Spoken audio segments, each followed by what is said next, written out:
शक का इलाज। शक का इलाज हकीम लुकमान के पास भी नहीं है। प्रसिद्ध परमाणुवैज्ञानिक जॉन केनिंग ने प्रेतात्माओं से संबंधित अपने अनेक विलक्षण अनुभवों को अपनी पुस्तक 50 ग्रेट घोस्ट स्टोरीज में संकलित किया है। इसी की एक कथा इस प्रकार है। जिम रॉबर्टसन और ब्रियली का बचपन एक ही गांव में एक साथ बीता था। पड़ोसी होने के नाते दोनों साथ साथ खेले, पढ़े और बड़े हुए। जिम रॉबर्टसन ब्रियली से 2 वर्ष बड़ा था, इसीलिए उसकी शादी भी पहले हुई। सुंदर दुल्हन को पाकर जिम फूला नहीं समाया। ब्रियली के साथ उसकी दोस्ती अब भी थी। कुछ समय बाद उसके मन में ये भय सताने लगा कि ब्रियली उसकी पत्नी पर आशिक हो गया है। वह ब्रियली को शंकित निगाहों से देखने लगा। दरअसल जिम अपने काम के सिलसिले में अक्सर शहर से बाहर रहता था।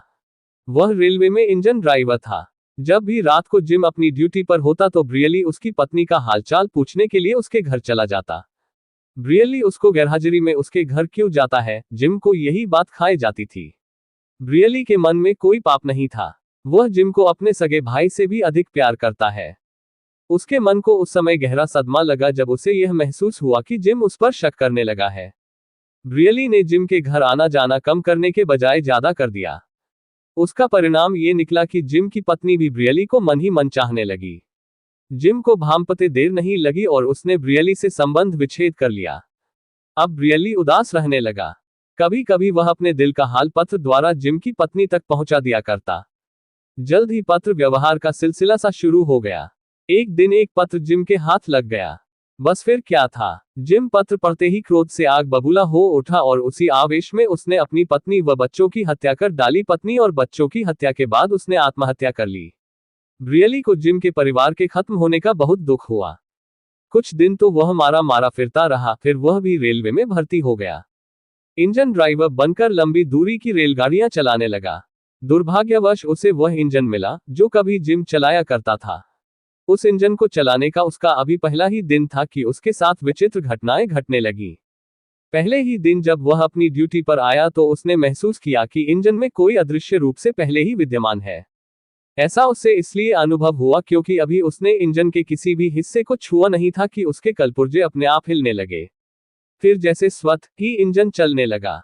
ज्यों ही ट्रेन चलने का समय हुआ तो उसके हैंडल पर हाथ रखने से पहले ही इंजन चलने लगा। ब्रियली की टांगें कांपने लगी और भय के मारे माथे पर पसीना आ गया।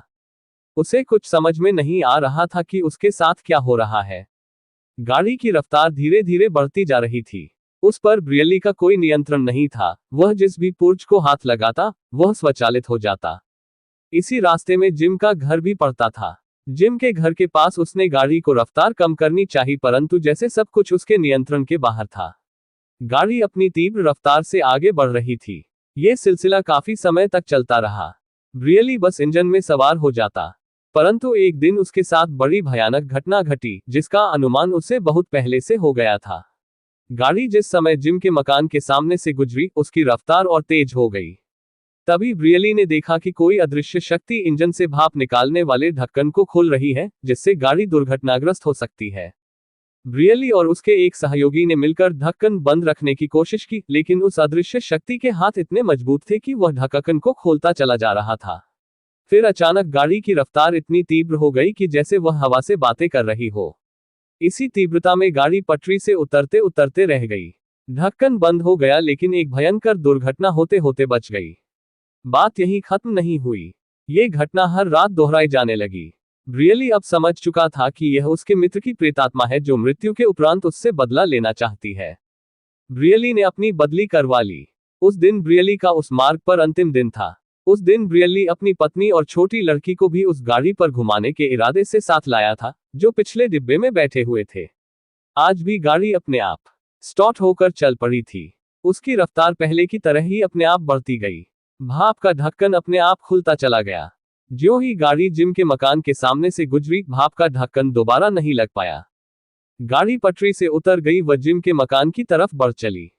ब्रियली, उसकी पत्नी व बच्ची तीनों छिटककर गाड़ी से बाहर जा गिरे और उनकी मृत्यु हो गई। आपको ये कहानी कैसी लगी नीचे कमेंट करके हमें जरूर बताइएगा। अगर आपको ये कहानी पसंद आई हो तो अपने दोस्तों के साथ जरूर शेयर करें और ऐसी ही प्यारी कहानियां सुनने के लिए हमारे YouTube चैनल से जुड़े।